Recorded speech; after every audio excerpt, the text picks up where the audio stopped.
After making 60-something videos covering The Walking Dead, there's always going to be moments when I look back on things that I've said before and think to myself, you know what, I don't really agree with that anymore. I think it may have been a review from an early Season 8 episode or a late Season 7 one, in which I said something about Jadis along the lines of, I don't care about Jadis or the reasoning behind why she and the scavengers act the way they do, and quite frankly, I never will. Now the first part of this quote I still stand by, because as everyone who has been around my channel for longer than 5 minutes knows, I wasn't keen on Jadis for quite a long time at all. However, the final part of the quote in which I said that I will never care about her or the scavengers or similar words to that effect, was in retrospect a bit dumb. See, the thing is, as I mentioned in some of my in defense of videos, The Walking Dead has this habit of introducing characters who for quite a long time come off as being really unlikable, only for them to become likable later down the line. Simon, Dwight, Gabriel, Eugene, Negan and Jadis are all characters who I didn't like at all for varying lengths of time after their initial appearances.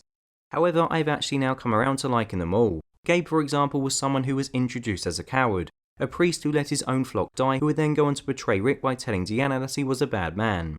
As of now, he's fully managed to turn his act around, with him currently willing to do anything for the sake of Rick and the group, even killing, which is something he was so against when he first bumped into our protagonists. In addition, Negan arrived on the scene by bashing in the skulls of 2 fan favourite characters, before then spending most of Season 7 acting like a cocky, arrogant prick. I was conflicted about him for much of last season, but I feel that he's really turned it around in Season 8. Yes, he's still a thug who wishes to rule over people regardless of whether they actually want him in charge or not, but he's opened up a lot during the All Out War arc, and shown that there may be more to him than just a guy who likes smashing people's heads in with a baseball bat. I won't go through why I've changed my opinion on the other aforementioned characters individually, because I feel you all get the point I'm trying to make, being that it seems it's never too late to write off a character in The Walking Dead. Well, except Enid. Look, that was just too easy, I couldn't resist making a joke about her, sorry Enid fans. Anyway, I don't know whether this approach to storytelling and characterization is a stroke of genius or is incredibly misguided, but you have to give the show some credit regardless. I mean, not many other shows would introduce so many characters who initially come off as being so unlikable, only for them to slowly develop into more appealing cast members as the show progresses, due to the fact that this kind of approach could potentially alienate a lot of the audience. I mean, whenever the show focused its attentions on Jadis last season, I found myself bemoaning why on earth I was having to sit through yet another scene of her speaking like an absolute idiot. And whilst I stand by the fact that most of the scenes she featured in were pretty bad, in hindsight, looking back, it's now a bit easier to see that these moments were included to set up the eventual transformation of her character. Granted, just because I now like Jadis, it doesn't mean that I find myself thinking that her moments in Season 7 were incredible, however I can kind of appreciate them a bit more now. The show doesn't just have a knack of being able to change my feelings towards some of its most unlikable characters, it also regularly causes me to rethink my stance on some of its more traditionally well-liked ones. Daryl has pissed me off a lot with some of his actions of late, as has his old friend Rick. Now, considering these two are arguably amongst the programme's most popular cast members, The Walking Dead could have easily had the both of them carrying on playing the good guys, with them acting like heroes for the foreseeable future in order to keep their devoted fans happy, but instead it's taken a different path for these two.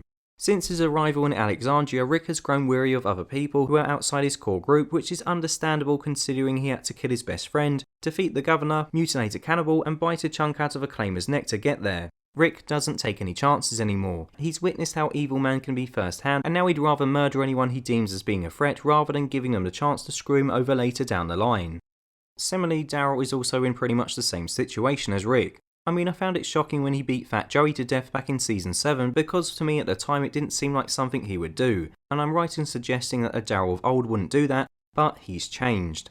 This new Daryl is the type of person who can shoot an old acquaintance without even flinching, the type of person who crashed into the Saviour's HQ without a care in the world about the potential civilians who could be harmed, and he's also the type of person who can shoot down a defenceless saviour after Rick had given his word that he wouldn't be harmed. Ask me how I feel about Rick and Daryl of late and I wouldn't say that I particularly like them. I mean, I like seeing them appear on the show, I like watching them do what they do, but as people, no, I can't really say that I like them a lot at the moment. And in a strange way, I commend the show for having the balls to do this. I mean, what kind of show would purposely make its protagonists perform acts that you know a lot of viewers wouldn't be able to support? You could answer this as the act of a stupid program, or you could answer it's the act of a brave one. For all the talk and criticism regarding the lack of character development on the show, some of the included examples in this video illustrate that over time characters do change and so does the opinions of viewers towards them. I think the issue The Walking Dead has is that sometimes it can just take far too long to see the payoff from this approach to storytelling. Using Father Gabriel as an example again, like I already mentioned earlier, I'm really fond of him now, but by having him appear as a coward for the best part of an entire season, only to then having gradually become more likeable after being on the show for the best part of a year, means that at this point most viewers have already given up with him and won't care about the changes his character undergoes. And perhaps this is where The Walking Dead is going wrong. Sometimes it can take well over a season for these unlikable characters to become likeable, and whilst this isn't too much of an issue when binging through the show, it can lead me to getting a bit irritated and impatient when I'm seeing a character I dislike shoved down my throat for what seems like an eternity. On the same token, seeing a character I normally do like, such as Rick act like an arse for half a season as he ignores his son's last request, can also result in me wanting his redemption to come around sooner rather than later. The Walking Dead has a unique approach to developing its characters which quite rightly should be praised. I can't think of another show that has so many characters on it that I've initially disliked, only to then change my mind about them. However, if it only made these changes take place a bit quicker, then I think a lot of viewers would find themselves feeling a lot less frustrated. All in all though, The Walking Dead really has a talent for causing me to switch opinions by making me like characters I used to hate and vice versa, and I think that's an aspect of the show which doesn't quite get as many good things written and said about it as it probably should. So there you have it, there's just some quick thoughts of mine brought on by my recent changing feelings towards Jadis. Please let me know your thoughts below. I'd be interested to see what character you now like but you first hated when they first appeared on the show. As always, thank you very much for watching, and until next time, goodbye.